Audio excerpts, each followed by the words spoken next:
आप सभी का स्वागत है EIS पे एजुकेशन में। और आज आपको इस वीडियो में बताने वाले हैं कि आखिर ओसाई मॉडल क्या है। ये पढ़ने में बहुत ही जटिल लगता है, समझने में बहुत कठिनाई होती है, लेकिन आज आपको इस वीडियो में बहुत ही आसान तरीके से, बहुत ही इजी तरीके से आपको समझाने की कोशिश करेंगे, जिससे कि आज आप इस वीडियो को देखने के बाद से तो आपको ओसाई मॉडल बिल्कुल भी कठिन नहीं लगेगी।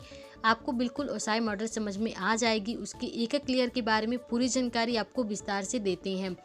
तो अगर आप फर्स्ट टाइम चैनल पे आए तो आप चैनल को सब्सक्राइब कर लीजिएगा और बेल आइकन को भी क्लिक कर दीजिएगा। आपको वीडियो कैसी लगती है आप कमेंट सेक्शन में भी बताइएगा, और अगर आपको वीडियो अच्छी लगती है तो आप वीडियो को लाइक भी कीजिएगा। तो अब एक एक करके आपको पूरी जानकारी बताते हैं।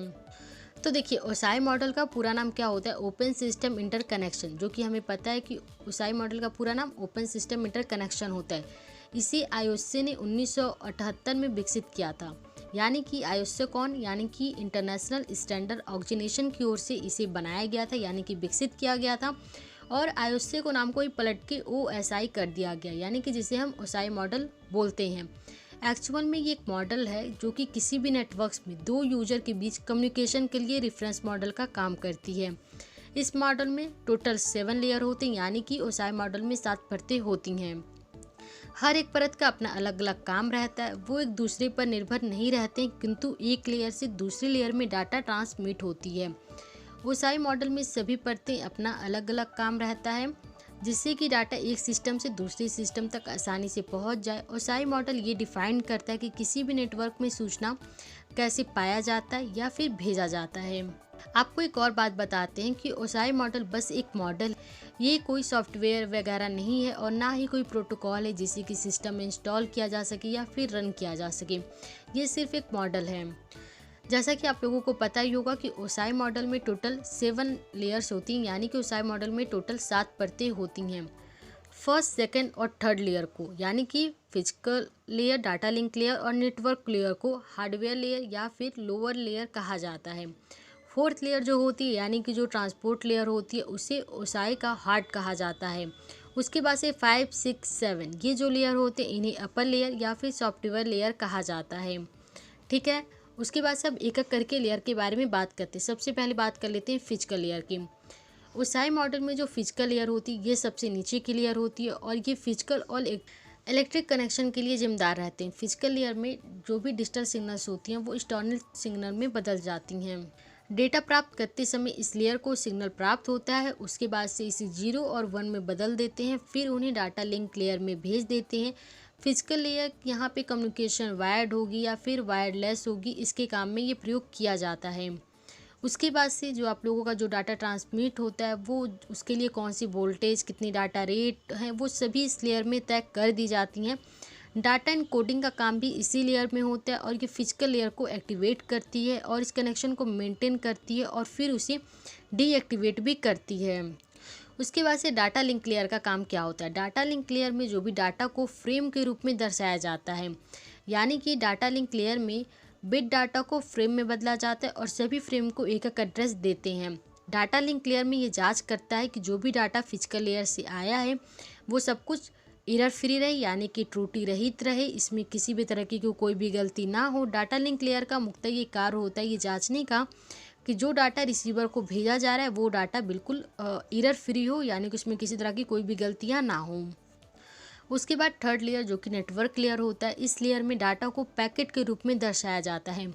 जब डाटा नेटवर्क लेयर पर आता है तो डाटा के जो सोर्सेज और डेस्टिनी जो एड्रेस होती है उसकी जांच की जाती है, ताकि डाटा उसके तय किए गए जगह पे ही पहुंचे। सरल तरीके में अगर आपको समझाने की कोशिश करें तो नेटवर्क लेयर में जो पैकेट होता है, यानी कि जो भी फ्रेम का समूह होता है, जो कि बहुत सारे डेटा को समूह होते हैं, उन समूह को उनको सटीक जगह तक पहुंचाने का काम नेटवर्क लेयर करता है। नेटवर्क लेयर में ये तय करता है कि पैकेट को किस रास्ते से भेजना है, वो अपनी डेस्टिनी तक जल्दी पहुंचे और एकदम सटीक जगह पे पहुंचे। ये काम नेटवर्क लेयर का होता है। उसके बाद ट्रांसपोर्ट लेयर। ट्रांसपोर्ट लेयर जो कि ओसाई मॉडल का दिल बोला जाता है, हार्ट ऑफ ओसाई मॉडल होता है। इस लेयर में डाटा को डेटाग्राम के रूप में दर्शाया जाता है, यानी कि ट्रांसपोर्ट लेयर ये सुनिश्चित करता है कि डाटा उसी क्रम में रिसीवर के पास पहुंचे जिस क्रम में सेंडर उसे सेंड किया हो और डाटा दोबारा रिपीट भी ना हो। ट्रांसपोर्ट लेयर ये भी सुनिश्चित करता है कि एक समय अवधि में कितने डाटा सेंडर को सेंड किए जाएं। ट्रांसपोर्ट लेयर ये भी जांच करता है कि जो डाटा पहुंचा वो पूरा और त्रुटि रहित हो, यानी कि इसमें किसी तरह की कोई भी गलती ना हो। उसके बाद हमारा फिफ्थ लेयर आता है जो कि सेशन लेयर होता है। सेशन लेयर जो होता है वो दो डिवाइसेस के बीच में संचार के खुलने और बंद होने के जिम्मेदार होते हैं। संचार के खुलने और बंद होने के बीच के समय को सेशन बोला जाता है। सेशन लेयर ये सुनिश्चित करता है कि जो भी डाटा ट्रांसफ़र किया जा रहा है उन सभी डाटा के लिए काफ़ी लंबे समय तक सेशन खुला रहे और उस डाटा को बर्बाद करने से बचाया जा सके। एक उदाहरण के तौर पे अगर इसे समझे तो सपोज कोई डाटा फाइल आप भेज रहे हैं, अगर बीच में वो डाटा जाना बंद हो जाए तो सेशन लेयर उस डाटा को वहीं से भेजता है जहाँ से डेटा जाना बंद हुआ, ना कि वो पूरे डाटा को पूरे शुरुआत से भेजेगा।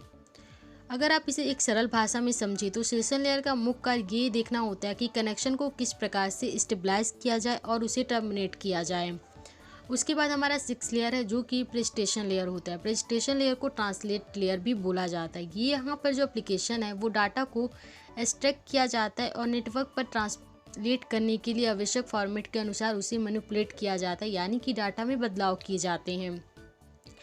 प्रेस्टेशन लेयर ध्यान रखता है कि डाटा इस तरह से भेजा जाए ताकि रिसीवर उस डाटा को समझ सके और उस डाटा को सही तरीके से और सही समय पर उपयोग कर सके। दो कम्युनिकेशन सिस्टम के लैंग्वेज डिफरेंस हो सकते हैं। इस स्थिति के अंतर्गत ट्रांसलेट लेयर की मुख्य भूमिका प्रेस्टेशन लेयर करता है, यानी कि जो प्रेस्टेशन लेयर होता है वो एक ट्रांसलेट लेयर का काम करता है।